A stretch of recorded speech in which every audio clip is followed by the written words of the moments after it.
Hi all, ಎಲ್ರಿಗೂ ನಮಸ್ಕಾರ. Welcome back to my channel Vinu's glimpse. ನಾನು ನಿಮ್ಮೆಲ್ಲರ ಪ್ರೀತಿಯ ಉನ್ನತ. ಇವತ್ತಿನ ಹೊಸ ವ್ಲಾಗ್ಗೆ ನಮ್ಮೆಲ್ಲರಿಗೂ ವೆಲ್ಕಮ್ ಮಾಡ್ತಾ ಇದ್ದೀನಿ. ಆ್ಯಂಡ್ ಇವತ್ತು ಬಂದು ಸೋಮವಾರ ಆ್ಯಂಡ್ ಇವತ್ತು ಸ್ಪೆಷಲಿ ಈದ್ ಮಿಲಾದ್ ಇದೆ. ಸೊ ನನ್ನ ಎಲ್ಲ ಫ್ರೆಂಡ್ಸ್ಗಳಿಗೂ ಯಾರ್ಯಾರು ಆಚರಿಸ್ಕೊತಾ ಇದ್ದಾರೋ ಅವ್ರಿಗೆಲ್ಲರಿಗೂ ಈದ್ ಮಿಲಾದ್ ಹೇಳ್ತಾ ಇವತ್ತಿನ ವ್ಲಾಗ್ನ ಶುರು ಮಾಡ್ತಾ ಇದ್ದೀನಿ. ಸೊ ಎಸ್, ಇವತ್ತು ನನ್ನ ಬರ್ಡೇ ಸ್ಪೆಷಲ್ ವ್ಲಾಗ್ ಆಗಿರುತ್ತೆ ಇದು. ಬೆಳಗ್ಗೆ ಸ್ವಲ್ಪ ಲೇಟೇ ಆಗೋಯ್ತು ಎದ್ದೇಳೋ ಅಂಥದ್ದು. ಇವಾಗ ಎದ್ದು ಸ್ನಾನ ಮಾಡಿ ದೇವ್ರಿಗೆ ಪೂಜೆ ಮಾಡಿ ದೇವಸ್ಥಾನಕ್ಕೆ ಕೂಡ ಹೋಗಬೇಕು. ಸೊ ಬನ್ನಿ, ಯಾವ ದೇವಸ್ಥಾನಕ್ಕೆ ಹೋಗ್ತಾ ಇದ್ದೀವಿ ಮತ್ತು ಇವತ್ತಿನ ವಿಶೇಷತೆ ಏನು ಅಥವಾ ಇವತ್ತು ಏನೇನೆಲ್ಲ ಮಾಡ್ತೀನಿ ಅನ್ನೋ ವ್ಲಾಗ್ನ ನಾನು ನಿಮ್ಮ ಜೊತೆ ಶೇರ್ ಮಾಡ್ತೀನಿ. ಐ ಹೋಪ್ ಇವತ್ತಿನ ವ್ಲಾಗ್ ನಮ್ಮೆಲ್ಲರಿಗೂ ಇಷ್ಟ ಆಗುತ್ತೆ ಅಂತ ಅನ್ಕೋತೀನಿ. ಇಷ್ಟ ಆದರೆ ಡೆಫಿನೆಟ್ಲಿ ಲೈಕ್ ಮಾಡಿ, ಶೇರ್ ಮಾಡಿ, ಹಾಗೂ ನನ್ನ ಚಾನಲ್ಗೆ ಸಬ್ಸ್ಕ್ರೈಬ್ ಆಗಿ ಸಪೋರ್ಟ್ ಮಾಡಿ ಅಂತ ಹೇಳ್ತಾ ಲೆಟ್ಸ್ ಗೆಟ್ started. Yes.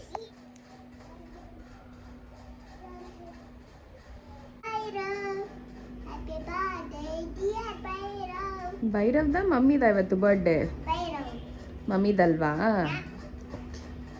ನಾಳೆ ಬರುತ್ತೆ ಮಮ್ಮಿದು. ನಾಳೆ ಮಮ್ಮಿದು, ಇವತ್ತು ನಿಂದ. ಓಕೆ, ಚಲೋ ಗೆಟ್ ರೆಡಿ, ಗೋ. ಎಲ್ಲಿಗೆ ಹೋಗ್ಬೇಕು ಈಗ? ಪಪ್ಪ ಎಲ್ಲಿ ನೋಡು.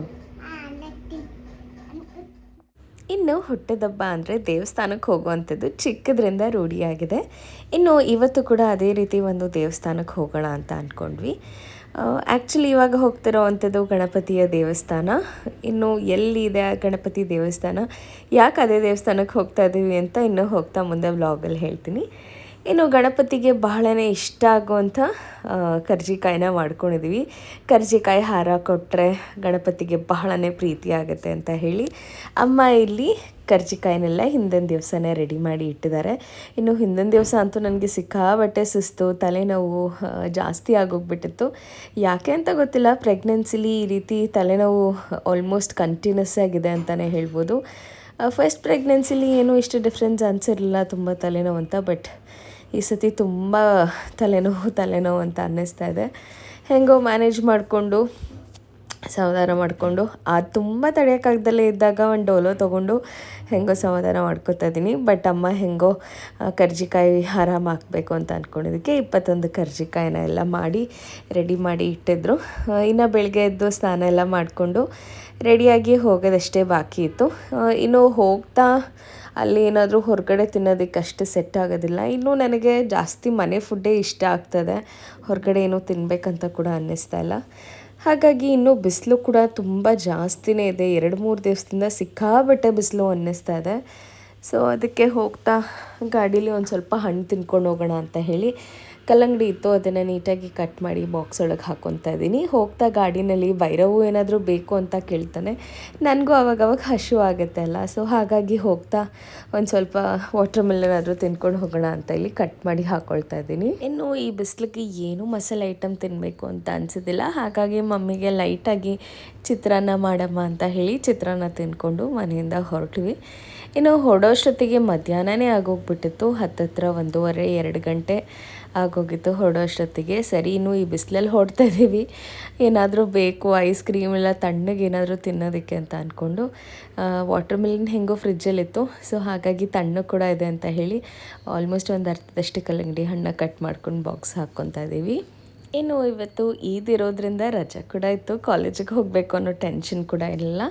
ಆರಾಮಾಗಿ ಎಲ್ಲ ರೆಡಿ ಆಗಿಬಿಟ್ಟು ಭೈರವ್ ಕೂಡ ರೆಡಿ ಆಗಿದ್ದ, ಅವನಿಗೂ ಕೂಡ ಸ್ಕೂಲ್ ರಜೆ ಇತ್ತು. ಒಂದು ರೀತಿ ಒಕೇಶನ್ನು ಚೆನ್ನಾಗಿದೆ, ಸರಿ ಹೊರಡೋಣ ಅಂತ ಹೇಳಿ ಹೊರಟ್ವಿ ನಾವು. ಇನ್ನು ನಾವು ಹೋಗ್ತಿರೋ ಅಂಥದ್ದು ಗೂಳೂರು ಗಣಪತಿ ದೇವಸ್ಥಾನ. ಈ ಒಂದು ದೇವಸ್ಥಾನ ಗಣಪತಿ ಹಬ್ಬದ ಟೈಮಲ್ಲಿ ತುಂಬಾ ವಿಶೇಷವಾದಂಥ ಪೂಜೆ ನಡೆಯುತ್ತೆ ಅಂತಲೇ ಹೇಳ್ಬೋದು. ಗಣೇಶ ಹಬ್ಬದಕ್ಕಿಂತ ಹೆಚ್ಚಾಗಿ ದೀಪಾವಳಿ ಟೈಮಲ್ಲಿ ತುಂಬ ದೊಡ್ಡ ಗಣಪತಿನ ರೆಡಿ ಮಾಡಿ ಇಲ್ಲಿ ಸ್ಥಾಪನೆ ಮಾಡಿ ಪೂಜೆ ಮಾಡ್ತಾರೆ ಅಂತಲೇ ಹೇಳ್ಬೋದು. ಸೊ ಸರಿ ಹೋಗೋಣ, ಇನ್ನು ದೀಪಾವಳಿ ಟೈಮಲ್ಲಿ ಹೋಗೋಕ್ಕಾಗುತ್ತೋ ಇಲ್ವೋ, ಮತ್ತು ತುಂಬ ದಿವಸದಿಂದ ಹೋಗಬೇಕಂತ ಕೂಡ ಅಂದ್ಕೊಂಡಿದ್ವಿ. ಸೊ ಹಾಗಾಗಿ ಹೋಗೋಣ ಅಂತ ಹೊರಟಿದ್ವಿ. ಆ್ಯಂಡ್ ಹೋಗ್ತಾ ತುಂಬಾ ಬಿಸಿಲು ಅನ್ನಿಸ್ತಾಯಿತ್ತು, ಸಿಕ್ಕಾಬಟ್ಟೆ ಅಪ್ಪ ಯಾಕಾದ್ರೂ ಹೊರಟ್ವಪ್ಪ ಅಂತ ಅನ್ನಿಸ್ತಾಯಿತ್ತು. ಅಷ್ಟು ಬಿಸಿಲು ಅನ್ನಿಸ್ತಾಯಿತ್ತು. ಆ್ಯಂಡ್ ಈ ಟೆಂಪ್ರೇಚರಲ್ಲಿ ಹೊರಗಡೆ ಹೋಗೋದು ನನಗೆ ಮೊದಲೇ ತಲೆನೋವು ಬರ್ತಾಯಿತ್ತು. ಇನ್ಫ್ಯಾಕ್ಟ್ ನಾನು ಅದೇ ಹೇಳಿದೆ, ನಾನು ಎಲ್ಲೂ ಬರೋದಿಲ್ಲ, ನಾನು ಬಿಟ್ಬಿಡಿ, ನಾನು ಮನೇಲಿ ಆರಾಮಾಗಿ ರೆಸ್ಟ್ ಮಾಡ್ತೀನಿ ಅಂತ. ಬಟ್ ಇಲ್ಲ, ಹೋಗೋಣ ಬಾ, ನಿನ್ಗೊಂದು ಸ್ವಲ್ಪ ರಿಲ್ಯಾಕ್ಸ್ ಆದಂಗೆ ಆಗುತ್ತೆ ಅಂತ ಹೇಳಿ ಹೊರಟ್ವಿ. ಬಟ್ ಒಂದು ಸ್ವಲ್ಪ ಹೋಗ್ತಾ ಹೋಗ್ತಾ ಒಂದು ಅರ್ಧ ದಾರಿ ಆದಮೇಲೆ ಸ್ವಲ್ಪ ತಂಪಾದಂಗೆ ಅನ್ನಿಸ್ತಾ ಇತ್ತು. ಬಟ್ ಆದರೂ ಏನು ಕಂಪ್ಲೀಟ್ ಓಕೆ ರಿಲ್ಯಾಕ್ಸ್ ಅಂತ ಇಲ್ಲ. Almost through out the day ಸ್ವಲ್ಪ ಹೆಡೇಕಲ್ಲೇ ಹೋಯಿತು ಅಂತ ಹೇಳ್ಬೋದು. ಬಟ್ ಆದರೆ ಸೈಟ್ ಸೀಯಿಂಗ್ ಲಾಂಗ್ ಡ್ರೈವ್ ಚೆನ್ನಾಗೇ ಇತ್ತು.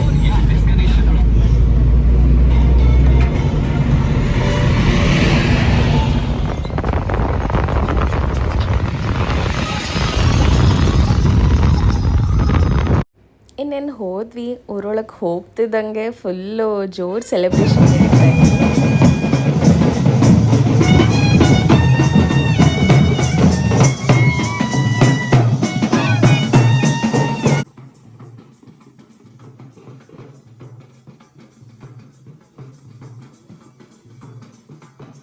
ಇನ್ನು ಈ ಥರ ಸೆಲೆಬ್ರೇಷನ್ಸ್ಗಳು ನೋಡೇ ತುಂಬ ವರ್ಷಗಳಾಗೋಗಿತ್ತು. ಇನ್ನು ಈ ರೀತಿ ಗೊಂಬೆಗಳು ಓಡಾಡ್ಕೊಂಡು ಬರುವಂಥದ್ದು, ಆ ಟೆಂಟೆ ಸೌಂಡು, ಇನ್ನು ಜನ ಎಲ್ಲ ಸೇರಿ ಈ ರೀತಿ ಗಣಪನ ಮೆರವಣಿಗೆ ಬರುವಂಥದ್ದಿದೆಯಲ್ಲ, ತುಂಬ ಖುಷಿ ತಂದ್ಕೊಡುವಂಥ ವಿಷಯ ಅಂತಲೇ ಹೇಳ್ಬೋದು. ಸೊ ಒಂದು ರೀತಿ ಚೆನ್ನಾಗಿತ್ತು. ಭೈರವ್ಗೂ ಕೂಡ ಇದೆಲ್ಲ ನೋಡಿ ಖುಷಿ ಆಯಿತು, ಅವನಿಗೂ ಕೂಡ ತುಂಬ ಚೆನ್ನಾಗಿ ಅನ್ನಿಸ್ತಾ ಇತ್ತು. ಇನ್ನು ಹೋಗ್ತಾ ಹಾಗೆ ದೇವ್ರಿಗೆ ಕೂಡ ಹೂವು ಹಾರ ಎಲ್ಲ ತೊಗೊಂಡು ಹೋಗ್ಬೇಕಿತ್ತು ಪೂಜೆ ಮಾಡಿಸ್ಕೊಳ್ಳೋದಕ್ಕೆ. ಹಾಗಾಗಿ ಅಲ್ಲೇ ಇದ್ದಂಥ ಒಂದು ಪುಟ್ಟದಾದಂಥ ಅಂಗಡಿಲಿ ಬೇಕಾದಂಥ ಎಲ್ಲ ದೇವ್ರ ಪೂಜೆ ಸಾಮಾನು ಅಲ್ಲೇ ತೊಗೊಂಡು ಹೋದ್ವಿ. ಇನ್ನು ಯಾವಾಗಲೂ ಹೋಗಬೇಕಾದಾಗ ದೇವಸ್ಥಾನಕ್ಕೆ ಇಲ್ಲಿಂದನೇ ತೊಗೊಂಡು ಹೋಗ್ತಾಯಿದ್ವಿ. ಬಟ್ ಆದರೆ ಈ ಸತಿ ಅಲ್ಲೇ ಹೋಗಿ ತೊಗೊಳ್ಳೋಣ ಅಂತ ಹೇಳಿ ಅಲ್ಲೇ ಹೋಗಿ ತೊಗೊಂಡು ಹೋಗಿ ದೇವಸ್ಥಾನಕ್ಕೆ ಹೋದ್ವಿ. ಇನ್ನು ಗಣಪತಿ ಪ್ರಸಾದ ಅಲ್ಲೇ ಕೊಡ್ತಾಯಿದ್ರು. ಇನ್ನು ಬೆಳಗ್ಗೆ ತಿಂದು ಹೋಗಿದ್ದು ಹಸಿವು ಕೂಡ ಆಗ್ತಾಯಿತ್ತು. ಹಾಗಾಗಿ ಸರಿ ಆಯಿತು, ಅಲ್ಲೇ ತಿಂಡಿ ತಿಂದ್ಕೊಂಡು ಹೋಗೋಣ ಅಂತ ಹೋದ್ವಿ. ಇನ್ನು ನನಗೆ ಬಹಳನೇ ಇಷ್ಟ ಆಗುವಂಥ ಒಂದು ನೃತ್ಯ ಅಂತ ಹೇಳಿದ್ರೆ ವೀರಗಾಸೆ ಅಂತಲೇ ಹೇಳ್ಬೋದು. ನಮ್ಮ ಟ್ರೆಡಿಷನ್ನ ಅಷ್ಟು ಚೆನ್ನಾಗಿ ಎತ್ತಿ ಹಿಡಿಯುತ್ತೆ ಅಂತ ಹೇಳ್ಬೋದು. ಇನ್ನು ನೋಡೋದಕ್ಕೆ ಸ್ವಲ್ಪ ಭಯ ಅಂತ ಅನಿಸುತ್ತೆ. ಬಟ್ ಆದರೆ ಅವ್ರ ಕುಣಿತ ಮತ್ತು ಅವರು ದೇವ್ರ ಮೇಲೆ ಇಡುವಂಥ ಭಯ ಭಕ್ತಿ ಕೂಡ ನೋಡಿದ್ರೆ ಅಷ್ಟೇ ಖುಷಿಯಾಗುತ್ತೆ. ಸೊ ಇದಾಗಿತ್ತು ಹೋಗಿದ್ದಂಥದ್ದು. ಸೊ ಬನ್ನಿ ನೀವು ಕೂಡ ಈ ಒಂದು ವೀರಗಾಸೆನ ನೋಡಿ ಖುಷಿಪಡಿ.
ಇನ್ನು ಈ ಒಂದು ವೀರಗಾಸೆ ನೋಡ್ಕೊಂಡು ನೆನ್ಪಿಟ್ರೆ ಟೈಮ್ ಹೋಗೋದೇ ಗೊತ್ತಾಗೋದಿಲ್ಲ. ಅವ್ರ ಕುಣಿತ, ಅವ್ರು ಮಾಡುವಂಥ ಪ್ರತಿಯೊಂದು, ಅವರು ಹಾಕಿರುವಂಥ ಮೇಕಪ್ಪು, ಎಲ್ಲ ಆರ್ನಮೆಂಟ್ಸ್ನ ನೋಡ್ತಾ ಇದ್ರೇ ಒಂದು ರೀತಿ ಖುಷಿ ಅನಿಸುತ್ತೆ. ಸೊ ಇದೆಲ್ಲ ಆಯಿತು. ಇನ್ನು ನಿಮಗೆಲ್ಲರಿಗೂ ಗೊತ್ತಿರೋ ಹಾಗೆ ವೀರಗಾಸೆ ಹಾಕೋದೇ ಒಂದು ರೀತಿ ಶಕ್ತಿ ಅಂತ ಕೂಡ ಹೇಳ್ಬೋದು. ಇನ್ನು ಇದೆಲ್ಲ ಮಾಡಾದಮೇಲೆ ಕತ್ತಿ ಮೇಲೆ ಇಟ್ಟು ಕರ್ಪೂರವನ್ನು ಹಚ್ಚಿ ಅದನ್ನು ಬಾಯಿಗೆ ಹಾಕಿ ಪೂಜೆ ಎಲ್ಲ ಮಾಡೋವಂಥದ್ದನ್ನು ಮಾಡ್ತಾರೆ. ಏನೋ ಒಂದು ರೀತಿ ಖುಷಿ ಅನಿಸುತ್ತೆ. ಈ ರೀತಿ ಎಲ್ಲ ನಮ್ಮ ಕಲ್ಚರ್ನ ನಾವು ಸೆಲೆಬ್ರೇಟ್ ಮಾಡೋವಂಥದ್ದು ಇಸ್ ರಿಯಲಿ ವೆರಿ ನೈಸ್ ಅಂತ ನನಗನ್ಸುತ್ತೆ. ಬಹಳ ಖುಷಿಯಾಗುತ್ತೆ ಈ ಥರದ್ದೆಲ್ಲ ನನಗೆ ನೋಡಿದಾಗ. ಒಂದು ರೀತಿ ಏನೋ ಪಾಸಿಟಿವ್ ಎನರ್ಜಿ, ಪಾಸಿಟಿವ್ ಫೀಲ್ ಅಂದರೂ ತಪ್ಪಾಗಲ್ಲ ಅನಿಸುತ್ತೆ. ಸೊ ಎಸ್, ವೀರಗಾಸೆ ಎಲ್ಲ ಮುಗ್ದಾದ್ಮೇಲೆ ಇನ್ನು ದೇವಸ್ಥಾನದಲ್ಲಿ ಪೂಜೆ ಮಾಡೋಂಥ ಪುರೋಹಿತರು ಕೂಡ ಬಂದಿದ್ದರು.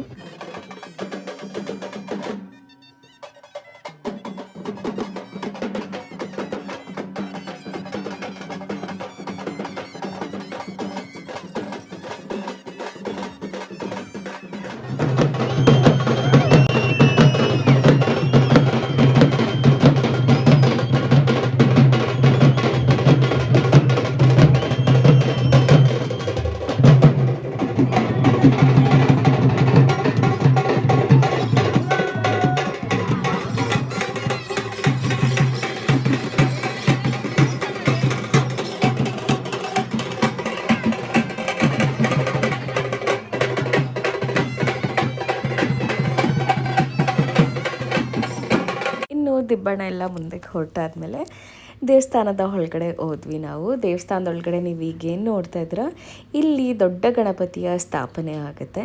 ಇಲ್ಲಿ ಮಣ್ಣನ್ನೆಲ್ಲ ತಂದು ಇಟ್ಟಿದ್ದಾರೆ, ಆಕಾರ ಕೊಡಲಿಕ್ಕೆ ಎಲ್ಲ ರೆಡಿ ಮಾಡಿ ಹಿಂದೆಗಡೆ ಇಟ್ಟಿದ್ದಾರೆ. ಇನ್ನು ದೀಪಾವಳಿ ಹಬ್ಬದ ಟೈಮಲ್ಲಿ ಕಂಪ್ಲೀಟಾಗಿ ಅದನ್ನು ರೆಡಿ ಮಾಡಿ ಅಲ್ಲಿ ಒಂದು ಪುಟ್ಟದಾದಂಥ ಜಾಗ ಬಿಡ್ತಾರೆ ಗಣಪತಿ ಹೊಟ್ಟೆನಲ್ಲಿ. ಇನ್ನು ಹೊರಗಡೆ ಇಟ್ಟಿರುವಂಥ ದೇವರ ಗುಡಿ ಒಳಗಡೆ ಇಟ್ಟಿರುವಂಥ ಚಿಕ್ಕ ಗಣಪತಿ ಏನಿದೆ ಅದನ್ನು ತೊಗೊಂಡೋಗಿ ದೊಡ್ಡ ಗಣಪತಿ ಹೊಟ್ಟೆ ಒಳಗಡೆ ಇಟ್ಟು ಅದಕ್ಕೆ ಪ್ರಾಣ ಪ್ರತಿಷ್ಠಾಪನೆಯನ್ನು ಮಾಡಿ ಅದಾದಮೇಲೆ ಪೂಜೆ ಎಲ್ಲ ಸಲ್ಲುತ್ತೆ ಅಂತಲೇ ಹೇಳ್ಬೋದು. ಹತ್ತಿರ 3 ತಿಂಗಳ ತನಕ ಈ ಒಂದು ಗಣಪತಿನ ಇಟ್ಟು ಪೂಜೆಯನ್ನು ಮಾಡಿ ಹರಿಸ್ಕೊಂಡು ಹೋಗ್ತಾರೆ. ಇನ್ನು ಈ ಒಂದು ಗಣಪತಿ ತುಂಬಾ ಪವರ್ಫುಲ್ ಅಂತಲೇ ಹೇಳ್ಬೋದು. ಇನ್ನು ಋಷಿಗಳು ಈ ಒಂದು ಸ್ಥಾನದಲ್ಲಿ ಕೂತು ಗಣಪತಿನ ಪ್ರತಿಷ್ಠಾಪನೆ ಮಾಡಿದ್ದಾರೆ ಅನ್ನೋ ಕೂಡ ಹಿಂದಿನ ಪುರಾಣಗಳಿದೆ ಅಂತಲೇ ಹೇಳ್ಬೋದು. ಇನ್ನು ಈ ಗಣಪತಿಯ ಮುಂದೆನೇ ಒಂದು ಚಿಕ್ಕದಾದಂಥ ಕಲ್ಯಾಣಿ ಇದೆ, ಬಟ್ ಆ ಕಲ್ಯಾಣಿನ ಸದ್ಯಕ್ಕೆ ಮುಚ್ಚಿದ್ದಾರೆ. ಅದ್ರ ಮೇಲೆ ಆ ಗಣಪತಿನ ಇಟ್ಟು ಕೂರಿಸಿ ರೆಡಿ ಮಾಡುವಂಥದ್ದು. ಇನ್ನು ತೊಗೊಂಡೋಗಿದ್ದಂಥ ಕಡುಬಿನ ಹಾರವನ್ನು ಹಾಕಿ ಗಣಪತಿಗೆ ಪೂಜೆಯನ್ನು ಮಾಡಿಸ್ಕೊಂಡು ಖುಷಿಯಾಗಿ ವಾಪಸ್ ಬಂದ್ವಿ ಅಂತಲೇ ಹೇಳ್ಬೋದು. ಇಲ್ಲಿಂದ ಹೋಗಿದ್ದಕ್ಕೂ ನೆಮ್ಮದಿಯಿಂದ ಒಂದು ಪೂಜೆಯಾಗಿ ಗಣಪ ಖುಷಿ ಅದ ಅನ್ನೋ ಫೀಲ್ ಇರ್ತೀಯಲ್ಲ, ಅದಕ್ಕಿಂತ ಹೆಚ್ಚಿನ ಫೀಲ್ ಇನ್ನೇನಿಲ್ಲ ಅನಿಸುತ್ತೆ. ಇದು ಪೂಜೆ ಎಲ್ಲ ಮಾಡಿಸಾದ್ಮೇಲೆ ಇನ್ನೂ ಹೆಚ್ಚಾಗಿ ಉಳಿದಿದ್ದಂಥ ಪ್ರಸಾದ ಹಾಗೂ ಕರ್ಜಿಕಾಯನ್ನು ಮಾಡ್ಕೊಂಡು ಹೋಗಿದ್ವಿ. ಅಲ್ಲೇ ಇದ್ದಂಥ ಪ್ರಸಾದವನ್ನು ಕೊಟ್ಟು ಅಲ್ಲಿಂದ ಹೊರಟ್ವಿ. ಇನ್ನು ಬರ್ತಾ ಆನ್ ದ ವೇ ಹೆಂಗೋ ತುಮಕೂರಿಗೆ ಹೋಗಿದ್ದೀವಿ, ಸಿದ್ಧಗಂಗಾ ಮಠಕ್ಕೆ ಕೂಡ ಹೋಗಿ ಬರೋಣ ಅಂತ ಅಂದ್ಕೊಂಡು ಹೋದ್ವಿ. ಇನ್ನೇನು ನಾವು ಹೋಗೋ ಅಷ್ಟೊತ್ತಿಗೆ ಎಲ್ಲ ಮಕ್ಕಳು ಪ್ರೇಯರೆಲ್ಲ ಮುಗಿಸ್ಕೊಂಡು ಊಟಕ್ಕೆ ಹೊರಡ್ತಾಯಿದ್ರು. ಒಂದು 10-15 ನಿಮಿಷ ಮುಂಚೆ ಬಂದಿದ್ರೆ ಮಕ್ಕಳು ಒಟ್ಟಿಗೆ ಕೂತು ಹಾಡಾಡಿ ಶ್ಲೋಕಗಳು ಹೇಳೋದನ್ನೆಲ್ಲ ಕೇಳಿಸ್ಕೋಬೋದಿತ್ತು. ಬಟ್ ಆದರೆ ಸ್ವಲ್ಪ ಲೇಟ್ ಆಗೋಗಿತ್ತು ನಾವು, ಬಿಕಾಸ್ ಮನೆಯಿಂದ ಹೊರಟಿದ್ದೆ ಸ್ವಲ್ಪ ಲೇಟ್ ಆಗಿದ್ದರಿಂದ ಇನ್ನೂ ಲೇಟ್ ಆಗೋಯಿತು. ಸರಿ ಆಯಿತು ಅಂತ ಹೋದ್ವಿ. ಇನ್ನು ಗುರುಗಳು ಕೂಡ ಅಲ್ಲೇ ಇದ್ದರು. ಸರಿ ಗುರುಗಳ ಆಶೀರ್ವಾದ ತೊಗೊಂಡು ಬರೋಣ ಅಂತ ಹೇಳಿ ಒಳಗಡೆ ಹೋಗಿ ಗುರುಗಳ ಆಶೀರ್ವಾದ ತೊಗೊಂಡು ಬಂದ್ವಿ. ಇನ್ನು ಮೇಲ್ಗಡೆ ಇರುವಂಥ ದೇವಸ್ಥಾನಕ್ಕೆ ಹೋಗೋದಕ್ಕೆ ತುಂಬ ಲೇಟ್ ಆಗುತ್ತೆ, ಸುಸ್ತಾಗುತ್ತೆ ಅಂತ ಹೇಳಿ ಮೇಲ್ಗಡೆ ದೇವಸ್ಥಾನ ಕೆಳಗಡೆನೇ ಇರುವಂಥ ದೇವಸ್ಥಾನದಲ್ಲಿ ಹೋಗಿ ನಮಸ್ಕಾರ ಮಾಡ್ಕೊಂಡು ಬಂದ್ವಿ. ನೀನು ಇಲ್ಲಿ ಒಂದು ಮಗು ಥರನೇ ಇದೆಯಾ, ವಿಭೂತಿ ಗಟ್ಟಿ ಬಳ್ಕೊಂಡು.